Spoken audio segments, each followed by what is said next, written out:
Hey everyone, Mike here. I bought something that is going to make it a lot easier for you if you're going to be wanting to do shapes, cut out shapes in EVA foam, craft foam, whatever you want to call it, but you definitely want a closed cell foam if you're wanting them to float. If you don't want them to float, which is fine too, you can use an open cell foam, and I'll have people going crazy on me out there, but you got wet flies and you got dry flies. So just look at the EVA foam, craft foam, or a cross-linked foam as something that floats on top, which would be like a dry fly. But if you want a wet fly and you're not going to be trying to get your fish to hit on top water, you'll want the fly to go down. So if you use a closed cell foam, the closed cell floats, open cell, your fly is more than likely going to sink, but it's going to sink pretty slow unless you also add a little bit of weight to it. Now, I kind of think sometimes the advantage of having a sinking fly that looks like a top water popper or bluegill bug or whatever you want to call them, the advantage that I think you might have with an open cell foam is it's extra soft. And when a fish takes a hit on whatever they're going after, whatever lure you're using, they can spit out almost as fast as they take it in. So with the soft or the open cell foam being soft, sinking, the fish might grab that and hold on to it for a second longer, giving you a chance to set the hook. But in this video, we're going to talk about the closed cell foam like the EVA, cross-linked, or craft foam, and all of them are a form of EVA. They just have different chemical makeups about them. With one has more of one substance than the other, and the only thing that does to all EVA foams are the same. A lot of people say, that's not the same. It's all the same. EVA foam is all the same, with the exception of, depending on the chemical makeup of the EVA foam, it might be harder or it might be softer. It's still a closed cell EVA foam, period. So I actually like, I use a hard cell foam, a closed cell, very hard EVA foam that's used in making tennis shoes, and I get that from a manufacturer actually that makes tennis shoes. I don't know how I got lucky enough to get them to sell me some of the stuff, but they did. I like the craft foam because it just comes in so many colors. The super hard stuff that I've got, that I got from the shoe maker, it's very, very hard, but it floats like a cork. It's essentially almost like a cork. But it only comes in white. So that's where I was going with that a second ago. It only comes in, well, actually, I think it might come in black. It comes in black and white. There's no colors. But on this one here, as you can see, this one's made up with a craft foam. It's a 5mm craft foam, and I colored this one up a little bit using a Sharpie, and then I've used a thread buildup on the back here with red thread, and then I encapsulated that with UV foam, and then finished out putting my thread on, put a little super glue, and tied it in, and then I made my wing set out of this brushed out Bonnie cord. Okay, that's just brushed out Bonnie cord. I'm going to show you how I go about doing all this. One more thing I'm going to show you. That was a black colored up one, but I can tell you right now, and I think most of you guys will agree, one of the hottest foam flies that you can use is a black foam fly with black rubber legs on it. That you almost can never lose by using that fly right there. But you know, it's all a matter of opinion. So I mean, actually, why don't you tell me what color do you typically use mostly going after bluegill? Mine are green, black, yellow, and white. Sometimes black is doing better for the day, and sometimes white will do better for the day, and sometimes it's in between, and sometimes they'll take everything, and sometimes, as some of you guys that go after bluegill know, they won't go after anything. So let's get started with this. The fly, or the hook that I'm using is a Gamakatsu B10S, and it actually comes in all the way down to size 14, but this one here happens to be a size 10. That's my favorite hook. I've got them all the way from a 2/0 all the way up to size 12. I do not have the 14s. I might order them, but I don't know why. I mean, I think it's getting a little bit too small for my tastes. I don't want the bluegill to swallow the fly. So, but anyway, we're going to go ahead and get started here. We're going to use a red thread and build up a small ball right here at the back end as our hot spot. And all you got to do is just wrap some thread on it. I mean, it doesn't take any skill to do this. Okay. Once you get your hot spot on there, then I'll show you the way I go about making it actually punch out, stand out, or whatever you want to call it. So there's that. And then before I put any more thread on, I'm going to put a UV glue on it, or a UV resin actually. Some people call it glue.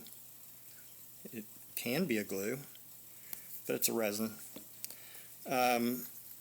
And I've got a rotary vise. I mean, if you're going to really get into fly tying, doing any kind of specialty flies or anything like that, using resins, you're going to want to be able to rotate it to get that resin to be even all the way around what you're trying to encapsulate there. So it's just like that. Okay, let's let this set on there for a second or two, and it should go ahead and set up hard enough to where you don't have to worry about it anymore. Okay, so we're going to go with this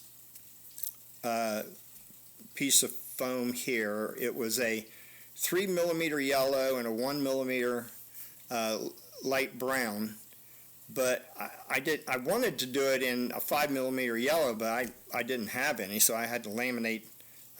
There it is. I had to laminate that brown on the bottom of it to make this right here.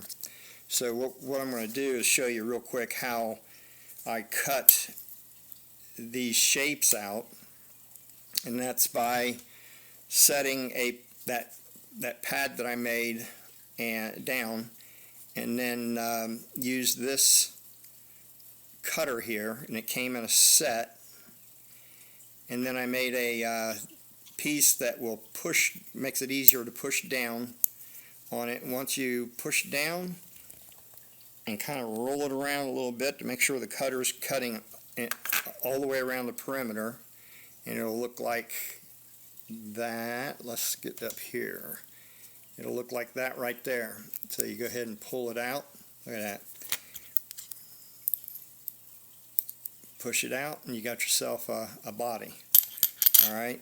So we got our hot spot on there, and I'm going to go ahead and use a yellow thread since the top is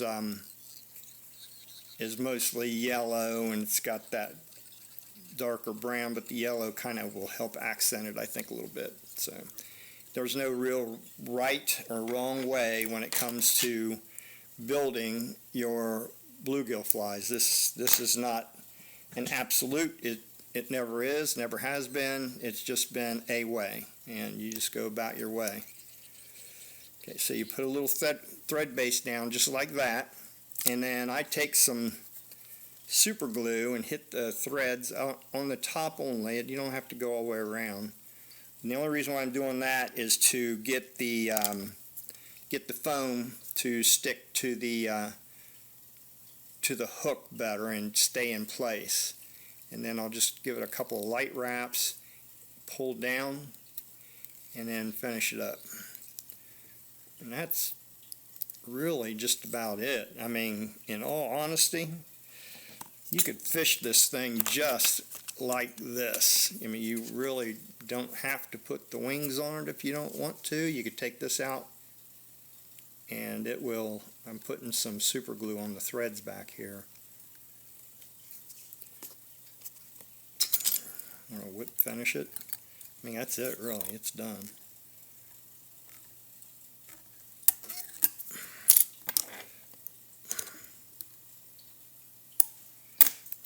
Okay, so there it is there, okay. So, now if you want to dress it up, you can use I don't know if I want to use yellow or if I want to use white on this. White might help you see it on the water better, so let's go with the white. And we're going to pull this out probably about 2.5 inches. Is that what that is? Yep, just about 2.5 inches. And then I'm going to use a pair of scissors, I mean big scissors, and these are very sharp big scissors, to get a clean cut all the way across. I mean, you can try and use your tying scissors, but I kind of doubt that you're going to be able to get a good clean cut, as nice a cut as these bigger scissors will give you. Okay, so all I needed to do was take and put, oops, let's get over here where you can see me, is just cut out a piece like this, okay? And then what we're going to do, actually what I need to do, before I get too far ahead of myself here, is I'm going to run this needle through as close to my tying wraps as I can, straight through, and through and out, just like that. Okay, give it a little bit of a wiggle and pull it out. I do that wiggle just to make that pinhole just a slight bit bigger. Then we'll put our bobbin threader in there, just like that. We'll take our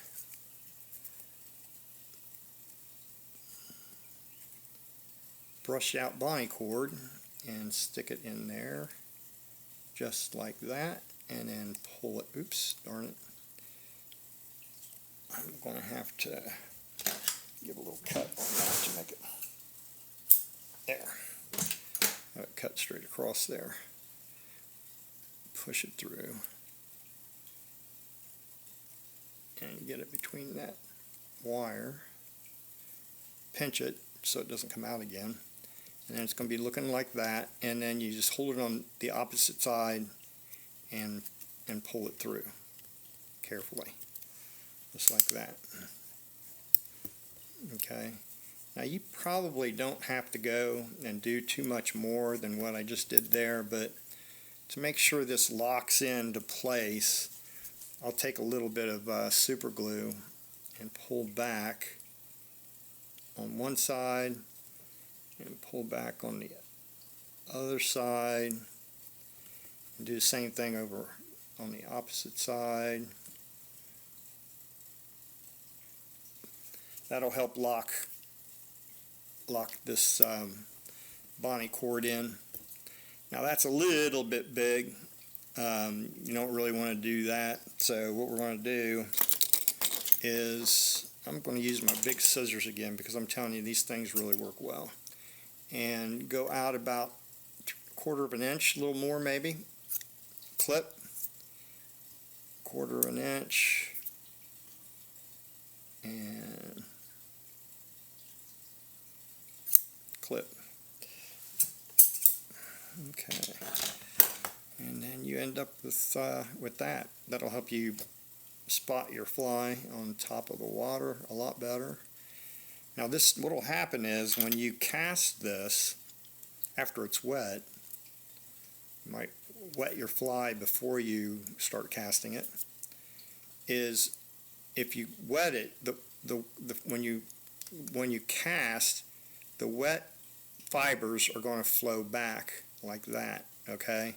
And then as soon as it hits the water, they're going to flare back out for you, just like that. So, I mean, as you can see, that's a pretty easy tie right there. Let's go ahead and mark this up, I guess, real quick. Just put a couple eyes on it. Just take a, I'm using a Sharpie that has a super fine tip, ultra fine they call it, and just put a little eyeball on it right there and right there. You know what? I'm going to go with the regular Sharpie here because those are a little bit small. I'll use those. I'll use the ultra fine for some dots on the body. There we go. I think that looks better. All you need to do is just play around, experiment, do what you want to do. So we're going to use the ultra fine. We're going to throw a couple dots on the body. You don't have to do this because I think the bluegill could care less.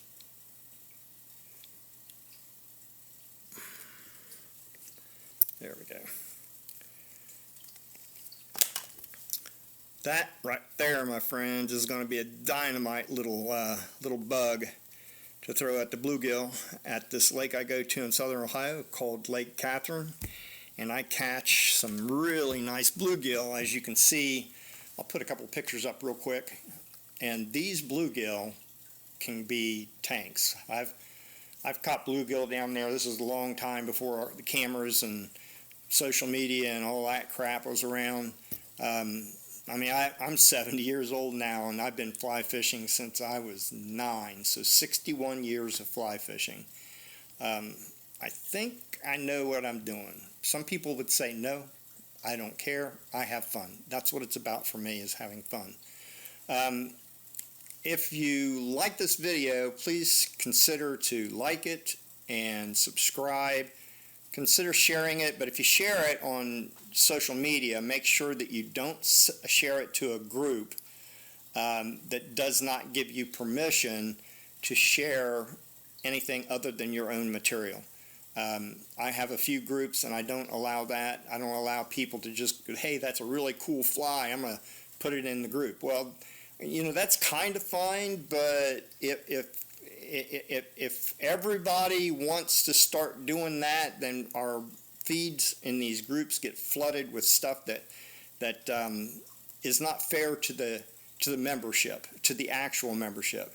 So if you see something that you think needs to be shown in any group, not just my groups, but any group, consider asking the person that did the work to join our groups, okay? I'll put links down in the description of the YouTube channel on the groups that I have, and then feel free to join them. One last thing, I am rebranding the Frugal Fly Rodder. It's not going to be the Frugal Fly Rodder anymore. I need to boost my income a little bit, and just fly tying stuff. I don't tie the flies to sell, but I do have a few things that I've developed. One of them is a vise attached brush making table, and I've sold a couple hundred of them or more, and people absolutely love them. I've not had one bad review. You can see that on my Etsy store. You can purchase those from my Etsy store. That would definitely be appreciated. And yeah, thanks for watching this and your support. It really means a lot to me, and if whatever I can do to help you out, just comment in the section on the YouTube channel, and let me know what you think, or let me know what you want to see. I am going to put together another video with more of these shapes besides this little cutter right here. Okay, this cutter made this body, but I've got well, I bought a kit of 52 cutters, and I found 26 of them that work really well. So I'm probably going to do a video tying a fly with each one of the 26 cutters that I singled out of the kit that I bought. The cutters are $15, and you're not going to get anything cheaper than that. There's going to be a lot of ways that you can use them to make some really nice flies, and I'm rambling here. I am so sorry.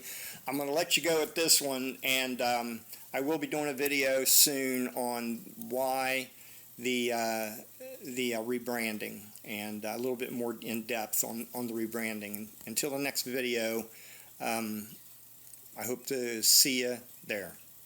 Thanks for watching.